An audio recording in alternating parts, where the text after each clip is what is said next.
Real estate investors have the ability to go retroactively, and that's nice. If you own investment real estate, you can do cost segregation studies.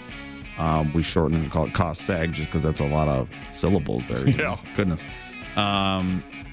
So cost seg, what is it? You're accelerating the depreciation. It's not like we found more tax money for you. It's just taking it. We're taking it from the future. Yeah.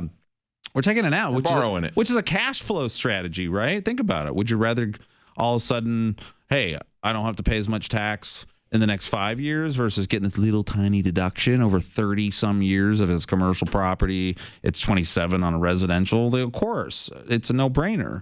Most people don't know what it is, don't know how it works, and will it impact you? I mean, we have business owners who are like, "Hey, I'm worth $6 million.